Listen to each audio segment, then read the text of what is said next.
Ready to build resiliency, create a healthy lifestyle, and overcome adversity with a warrior mindset. This is Define the Fight with Mariah Prussia.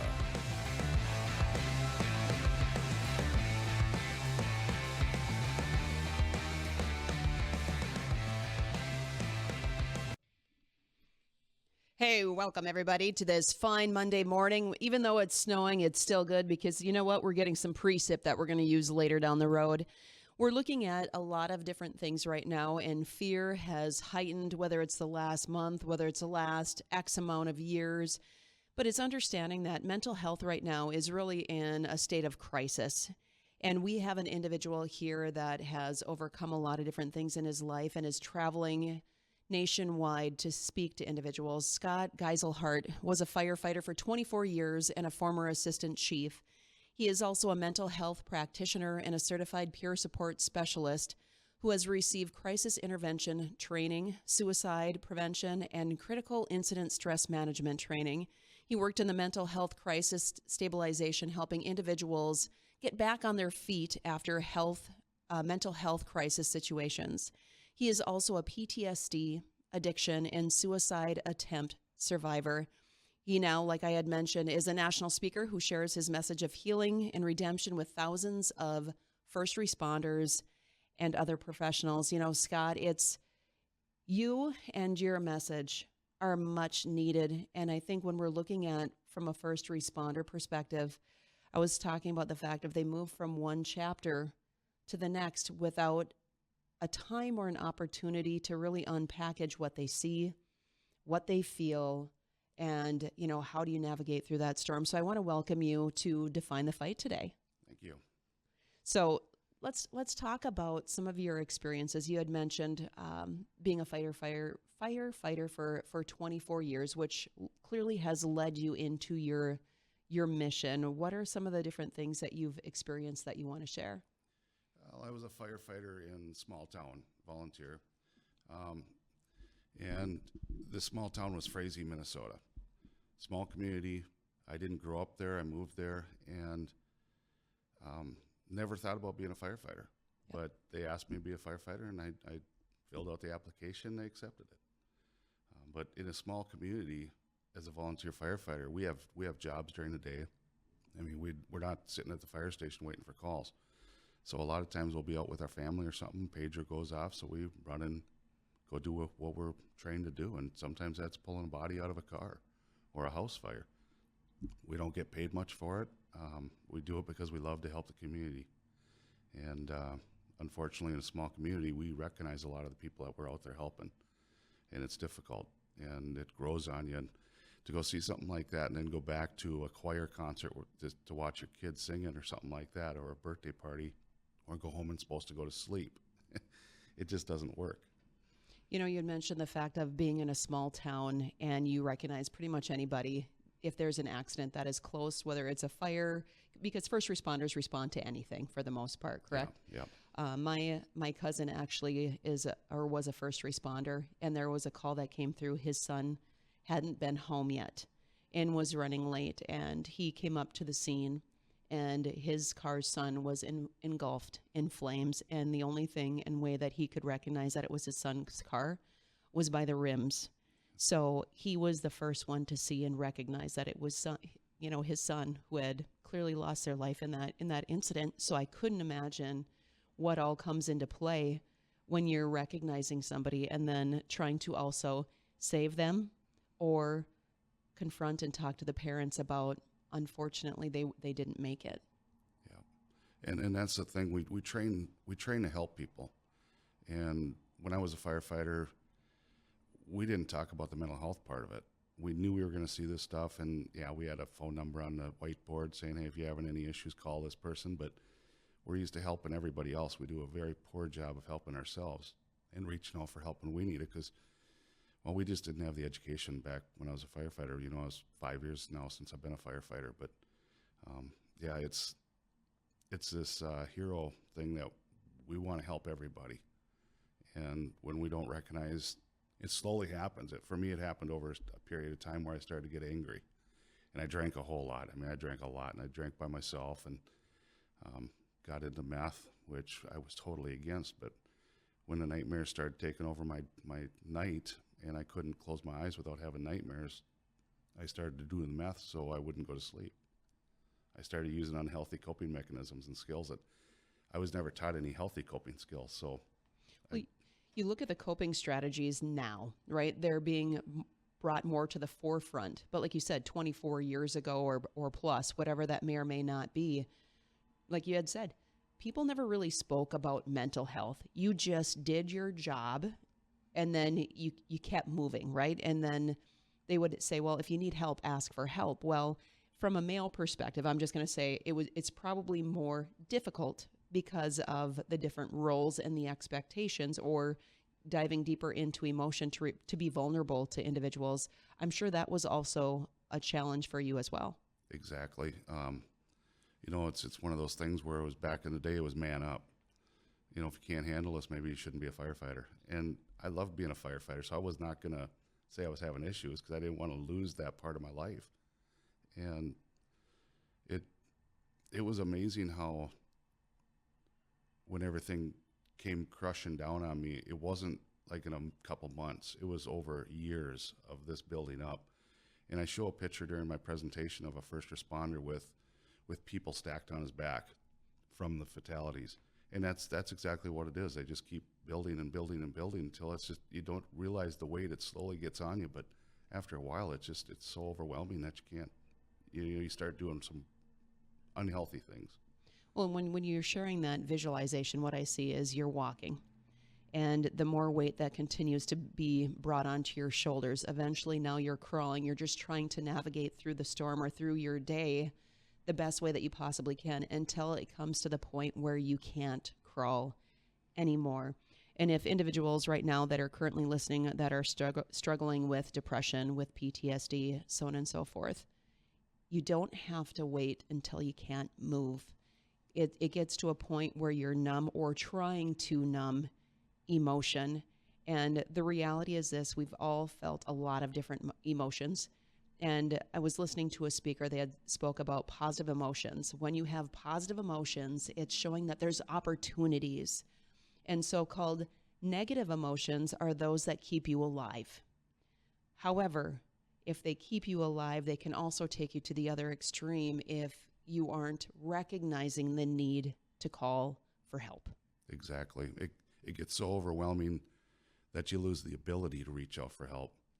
Once it gets to that point where, like in my case, my mind just one too many car accidents, and the final one is just like I started pulling away from the fire department. I was assistant chief at the time. Went down to captain. Went down to a yellow helmet to making no trainings, and there was red flags all over the place. But I also was running a shop, and I was making all sorts of excuses, and I was BSing my way through life, telling people, I'm just stressed. I'm okay. But inside, I was just screaming for help. I wanted somebody to grab me and say, hey, you're not all right. Let's go talk. And just somebody to sit down and talk, because I didn't know what PTSD was. I thought it was a military thing. Mm-hmm. And that's all I ever heard of. I couldn't even say the letters in the right order. Nobody talked about it. Nobody trained. They said at one time that I remember as a firefighter, one of the instructors was leaving the front of the room, and he said, by the way, watch out for PTSD. I remember looking at the veterans in the room thinking, oh, they're okay. I had no idea what PTSD was. Right. Well, and clearly now you have a lot of training that you wish you probably had then. When we come back from a break, though, I really want to dive into defining what is PTSD, right? Because I think there is a common misconception, like you had mentioned. This is only happening in civilians that come back from being soldiers, when the reality is a lot of people struggle with PTSD from past traumas. We're talking about mental health, and there are concerns, and I think a lot of individuals think that just because somebody is strong means that they're not suffering, and I think that's a false statement to look at, or to think of it that way. Is typically the strong will make sure that they're hanging on to emotions because they don't want to burden other individuals with what they're feeling. And Scott is here with us today, and he has experienced a lot of different things in his life. He's taking his story on overcoming and working through PTSD, addiction, and a suicide attempt as well. And he's carrying his stories to first responders, helping them understand that it's important to make sure that you're opening up and recognizing different signs too that come with the job. I mean, you carry it with you. So Scott, I want to learn more about how you started to unravel and where the job was really impacting you, and then the steps that you took. Yeah, I talked earlier a little bit about the image of a first responder with the bodies kind of gathering on them and weighing them down. And they built up, but all of a sudden I was getting angry. And I was getting angry and taking it out on my kids. I mean, I ran a repair shop, and I could, talk to my customers, run the business, everything. But behind closed doors, when I was at home with my kids and my girlfriend, I just came unraveled. I mean, the rage came out, and I'd start yelling at them. And it was out of nowhere. It was like I was a third person in the room. And why are you doing this stuff? Why are you, saying these things to them? And I was calling them my kids' names and just really a lot of verbal abuse. And that's not who I used to be. But all of a sudden that started. And then the isolation, I started to stay down at the shop a lot. Day and night, stayed down there, made excuses that, during the day I couldn't get any work done because the customers would be bothering me. So I'd tell people I had to work at night so I'd get the work done. And it was just an excuse. I mean, it was something inside me just wouldn't let me go home anymore because I knew I'd be this angry person. And I didn't want to do that. So I started to isolate because I didn't think anybody would understand what I was going through. I mean, how could I explain it even? I couldn't put words to it. I mean, I became this person that just wanted to get drunk all the time and numb myself. And, not being able to sleep, the sleep deprivation, it was a wicked life to have. And over time, the accidents continued to happen and pile up, and we didn't do any debriefings. A lot of first responders and departments do debriefings, which I believe are so important. And we didn't. We just got done, put the truck away, went off to do whatever else. And if it was in the afternoon or something, we'd go down to the VF and grab our table, grab our drinks, and get drunk. I'd get drunk, I mean, it's like I just want to numb myself. But as time went on, my girlfriend, after 18 years, she had enough of it, and she moved out and took the kids with. And I didn't blame her one bit. I mean, I knew I was this monster, and I claimed I was a monster. I mean, I didn't get why I was like this, but when she left, it was just another reminder that I was a failure because I had an empty house now. And not only that, but every place I drove around in Frazee, we have crosses on it. Every road leaving town has a cross on it. And that's just a reminder that I must have screwed up. I must have done something wrong. I wasn't doing my job right because they're dying.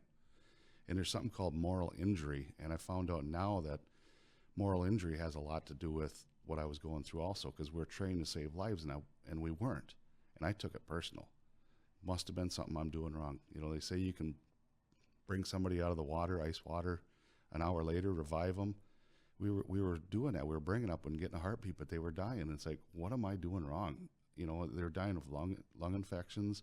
And I'm like, I must, on the one situation, I thought to myself, I must not have covered his mouth. I did something wrong. And I thought I was a Grim Reaper. The negativity, I hated myself. And I really wanted to be dead. I didn't want to die, but I just didn't want to be alive anymore. It might sound weird, but it hurt to be alive because I was surrounded by myself, and I didn't like me anymore. Well, you were surrounded by grief. Yeah. And like you had said, guilt. You've seen more in your lifetime than a lot of people have ever seen in this lifetime, right? So you look at the fact of scenarios, professions, so on and so forth, and no one knows how they're going to respond to something. And I was sharing with you off air where, I was at a conference and a group of kids from DECA were there, and we were down in the lower part of the hotel. And during our seminar, there was a youth or a teenager that had jumped off of the 7th floor, and it was an open floor plan, and clearly did not survive. As we're navigating back up to our room, they're telling us not to look over the edge. I did, and I could see part of the remains of this young individual, and I carried that with me for weeks. It was like that spirit of the child was attached to me, and I walked around with that, and it was so heavy. And I couldn't imagine what you guys go through when you're seeing a lot of these different experiences or accidents on a daily basis. So, I mean, shifting to not wanting to feel, how did you show up to work every single day? I mean, how was your performance when now you're to cope your coping mechanisms? You had mentioned alcohol, you had mentioned meth, so that you're not dreaming or you're not sleeping at night. How did that impact you trying to navigate through your day? It was, I wonder that a lot too, because all I can say is, and this might not be the proper thing to say, but I was a functioning meth head. I had the same amount that I was doing every day. I was doing a line an hour, and I did a lot of it, and I didn't sleep. And yet I was still running the shop. My shop was ran on surveillance cameras.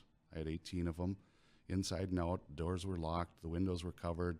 So I could be in there at night and it'd be like daylight inside, but you couldn't tell because I had everything blacked out. And then there's another part of this though. My dad was 50 years old when I was born, and he had gout, he had kidney stones, nothing serious. But as growing up, I always thought he was dying, so I never got close to him. And in the same sense, I never got close to a lot of people, because my dad died when I was 30 years old, and I felt horrible for that because I never let myself get close. But I never had any pets. I never got close to my family members. At an early age, I just surrounded myself with thinking people were going to die. And then when I became a firefighter, wow! And I was there when my dad died. He died right in front of me in hospice, and I knew then that I'm numb. I just don't have any feelings. And I wish I would have reached out at a younger age. I wish I'd have understood what was going on and talked with somebody about that, because PTSD doesn't happen just to first responders, just to veterans. It can happen, it could happen to me leaving this place in a car accident. I've hopefully gotten a lot of skills and learned how to process things now and how to debrief, but it could be somebody that was sexually assaulted when they were a kid, somebody went through a natural disaster.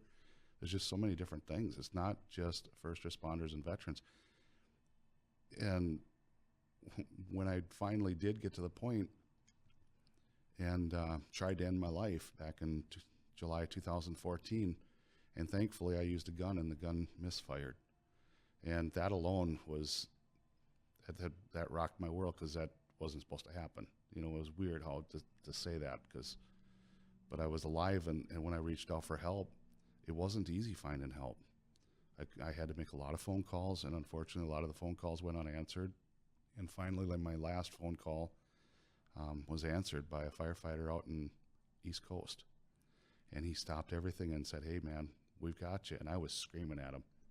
I mean, I went 18 phone calls before somebody answered that listened. And that shouldn't happen like that. And it's gotten better now. I mean, that was 10 years ago. But just to have somebody listen to me and understand what PTSD was and share their experiences with me, it's like, I'm not alone anymore. Right. It shouldn't take 18 calls, but the fact that you continue to push forward for 18 calls shows a level of determination. Like, okay, I don't want to be in this spot that I'm at. I've been the lone wolf for far too long. It's time to surround myself with a pack to help you through that. Was when you were in that phase, right? And with the misfire, I'm curious on what was the state of emotion after for the misfire, Scott? Because, I've never been in that spot. And when you're looking at the fact of it didn't work, well, God put you here for a reason. I'm just curious, what was the awakening after that? Like I said, that the gun didn't go off, or it misfired. There was a lot of different emotions, a lot of different thoughts. I was looking for my body, and then in my mind I thought, okay, this is supposed to be all black. This is not what I was expecting. But then I also had this huge question: why did I just do that? All of a sudden I started thinking about my kids. I had $1 million worth of life insurance policy I would have paid out, and I thought that would make my kids happy. But instantly it's like, what am I doing? My kids need me, and I get emotional when I talk about this because it was the worst mistake I ever made in my life, was pulling that trigger. Why didn't I reach out, And I can't be too hard on myself because how could I do something I didn't know about? I didn't know anything about PTSD. And until after my suicide attempt, I Googled my symptoms and found out I had PTSD. I believe in divine intervention.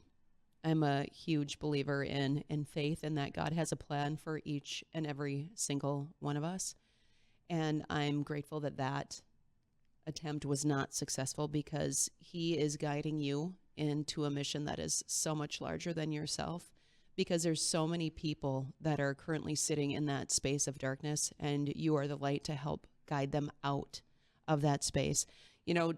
Scott, we talked about the fact of where you were at, but now I want to talk about how you redefined your will to live again and what that looks like. So clearly there's steps that you took. Talk about that. Explain that picture to us so we know more about how we can work through different things within our life and how you did it. Well, like I was saying earlier, the phone calls I made, and I found a firefighter on the East Coast that was a captain, and he introduced me to a New York fire chief that was at 9/11, which was like, wow, for a firefighter, that's like amazing to talk to somebody like that. And then a police chief from Chicago. And I could call them anytime, and they would stop their whole day just to talk with me and to be there. They gave me hope. And they talked about different therapies. They talked about other first responders. Not, they didn't give any details out about them, but they told me how they made it and what they did to get better. And that the place I'm in at that time isn't the place I have to stay in. When I found out there was therapies and ways out, I grabbed onto them and I ran with them. I mean, I did not want to be that person anymore. And they told me about something called EMDR, eye movement desensitization reprocessing. And I did that here in Fargo, and it was absolutely amazing. After my first session of the actual EMDR therapy, I was driving home from Fargo, and there was a sunflower field by Glendon in August of 2014, and I had to stop my car and walk out there. I couldn't believe what I was seeing. I was seeing colors again. I could see and hear the birds. The clouds were just huge. I mean, big pillowy clouds and the sunflowers. My life before that was dark and gray and shadows and just full of negative. It was so cold, but I could feel the breeze. And on the way home, I could also see all the new houses that had been built in the last 10 years that I didn't notice on the way to Fargo. And it was weird how I had blinders on in my life, but now the blinders were off and the colors were like neon signs. It was like seeing again for the very first time.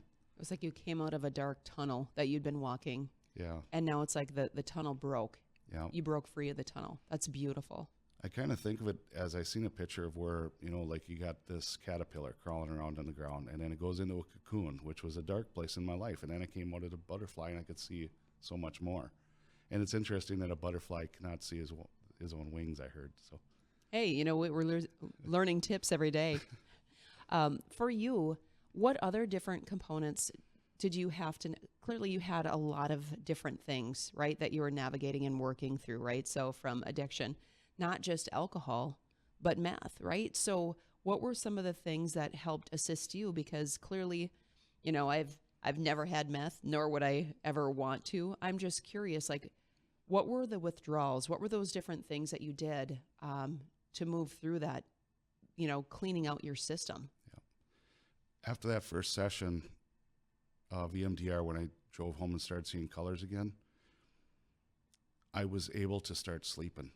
I talked about the demons that were haunting me, the things I'd never talked about, the things I tried to push back in my head and didn't want to deal with, and they were coming out in the nightmares. But once I dealt with them, they ceased.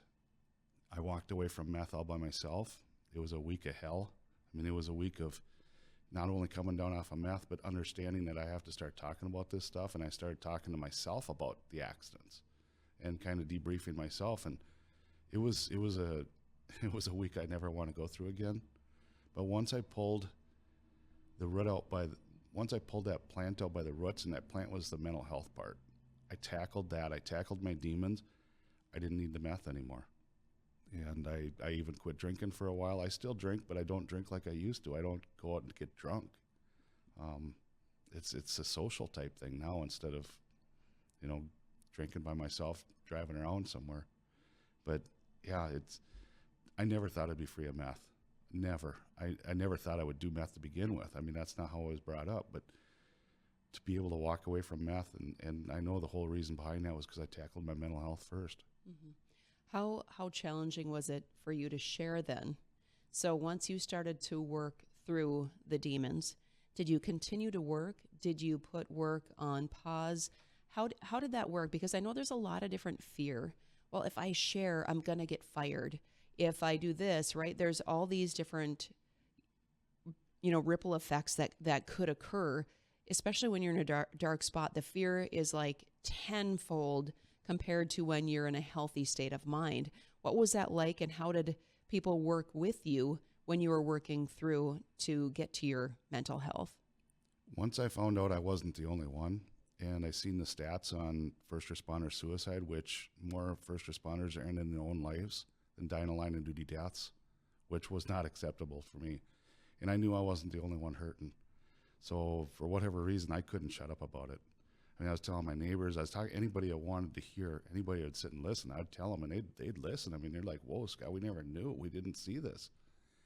And I had to tell people what PTSD was, and just help educate them on it's okay to reach out for help. I mean, I wish I would have done it so much earlier. I mean, I hurt my kids. That's something that I've had to work on forgiving myself for, and that's probably what drives me just as much as all these other people that are taking their lives now. It's a dark place. I don't want people to get to that point where they think death is better than living, where they feel like it's the only option when it's not. It's not the only. I've done thousands and thousands of one-on-ones with people and hundreds of suicide interventions, and I've never reached back to one of those and had them say, "I wish I would end my life that day." It's just the opposite. They were so happy that they kept going. It's a temporary deal. It's like a 5, 10, 15-minute cycle like you go through. It is, at least that's what I've experienced, and that's what I've seen from the experience I've had with others. Don't give up. Just keep going. Give it one more day. And at that end of that one day, give it one more day. Just continue to go, because it's going to get better. And it's step by step. And one of the greatest piece of advice or information that somebody had shared with me too was never make a decision out of an extreme high or out of an extreme low. We have to wait until we're in that rational state of thinking. And it might feel like rational state of thinking, that's what it was. But the reality is it's not, right? So exactly.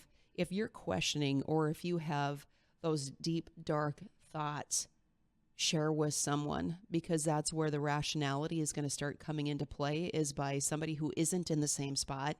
And you might be fighting like a bear cat, like you just don't understand. People can understand and maybe not feel what you're feeling at the moment, but they can also listen and provide guidance so that you can get out of that state of mind. Yeah, I do a 1-hour presentation, but when I meet with people, I'd say 95% of what I do is just listen. And I tell myself that. I say, shut up and listen and let them tell their story, because a lot of times people don't get a chance to tell their story. And just getting that out, it's like a weight's off their shoulders. I actually watch them as they take a big breath, and it's like, wow, I wonder how, they've never told anybody. And it's like, I know what it feels like to do that, but just to see the color come back in their eyes, because it's okay that they talk to somebody. When you look at energy, yeah, when you have somebody that walks into the room, typically you're able to tell this person is happy or this individual is extremely sad, stressed, whatever it may or may not be. But you're right. As soon as they start talking and you're an active listener sitting there listening to them, all of a sudden you can see their shoulders that are crunched up to their ears are now relaxing down towards their side. You can see just I don't want to say the wrinkles, but when they're scrunching their forehead, or just the stress, you can see everything start to release. And all of a sudden it's like life is coming back into their soul. And I can't put into words how powerful that is when you can see somebody coming back to life from a spiritual perspective. Coming back to life, yeah. I mean, it literally is. It's not like they were in a coma or something, just a walk in a coma, and they come out of it. When we look at, or when you look at coming out and seeing color and building strong relationships with new individuals, but then also with your team. What did it take, or where are you at now with the relationships with your children after going through a long period of time, years of spiraling? Yeah. And they didn't want to talk to me for a long time. They didn't want me in their life, and I get it. I understand why they wouldn't. And even after I went through therapy and stuff, they were still gun shy. I mean, I had to prove it. And I didn't go out of my way to prove it. I just lived my life. And it's amazing how after a couple of years they came back, and now it's like they call me when they're going through a struggle. And they lost their grandma a few years ago in a house fire of all things. And they both reached out to me and said, "Dad, we wouldn't have done this if it wasn't for what you went through and what you're talking about." But said we were struggling with this when we went and talked to a therapist. And it's like, wow, it came full circle.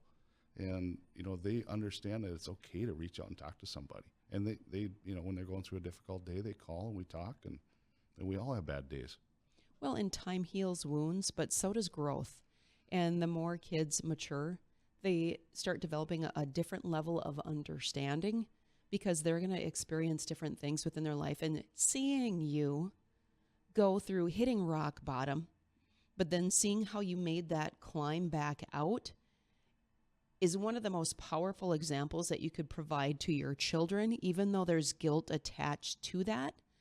But they're seeing Dad overcame something that most people would never overcome. And I'm assuming, too, they probably had some emotion like you had with your father, and things that you didn't realize, that you didn't want to get close to people because of the fear of death. Your kids may have been experiencing the same thing, where I don't want to get too close to Dad because what if he's not going to be here?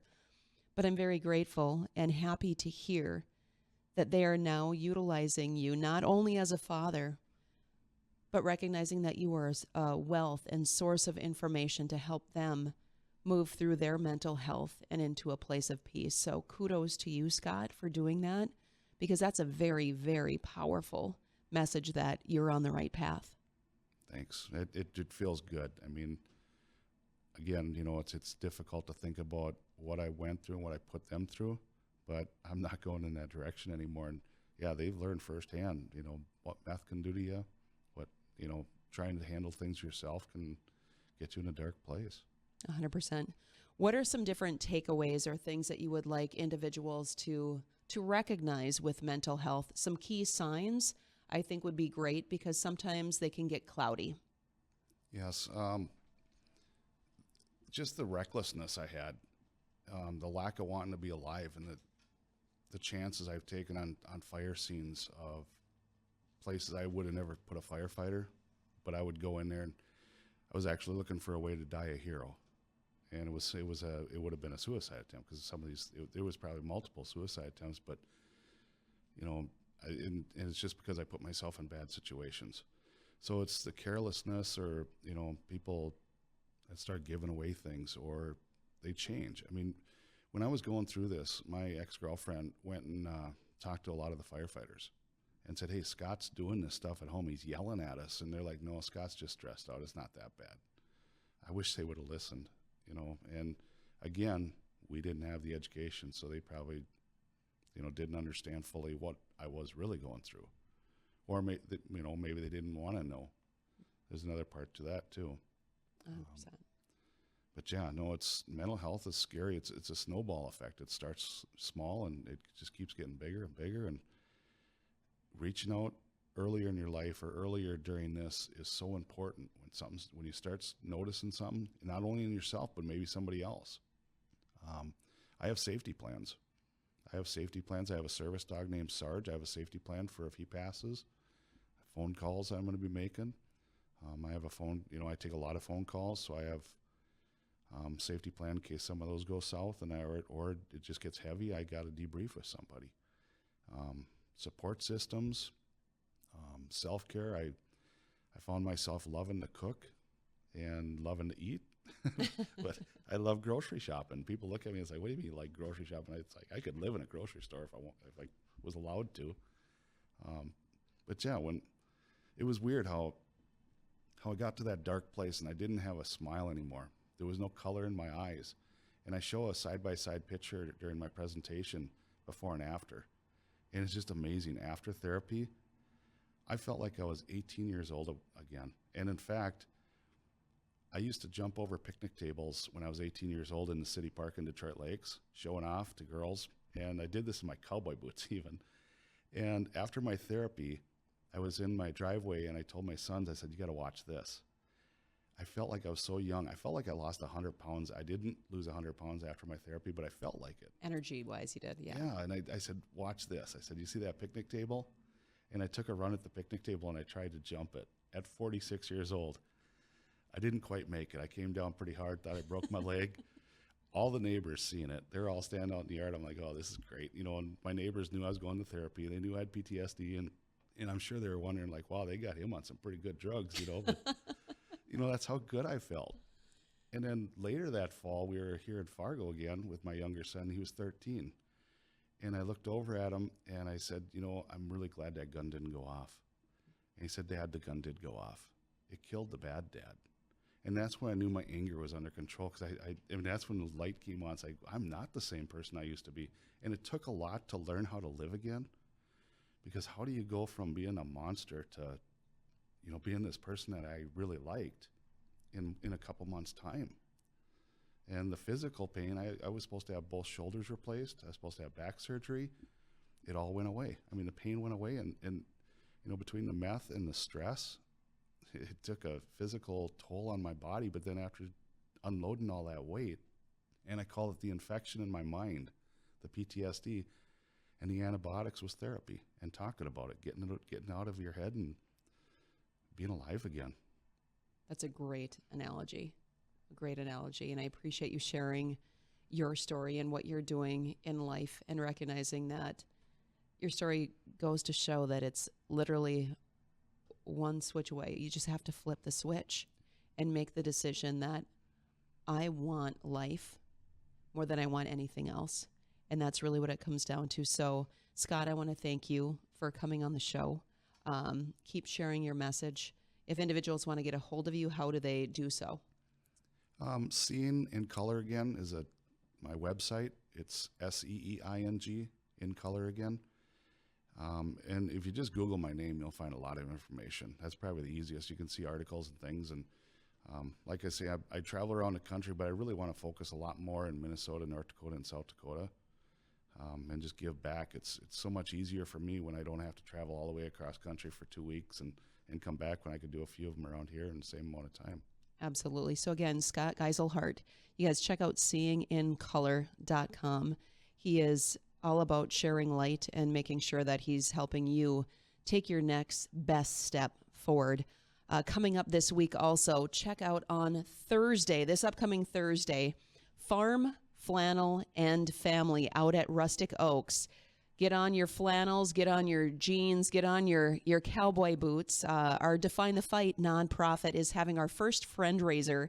All of the food that will be being served is organic, being put together by Chef Sarah Watson. We have activities not just for adults, but this is for literally bring your whole family. We have a s'more station outside in between. The Cultivate to Grow station will be downstairs, and that is phase one of our nonprofit, is teaching kids how to grow their own food and how it impacts literally from the soil all the way up to human health. Because you know what? We need to bring health back to our children and back to the table. So check out definethefight.org for more information. Until next week, get out there and define your fight.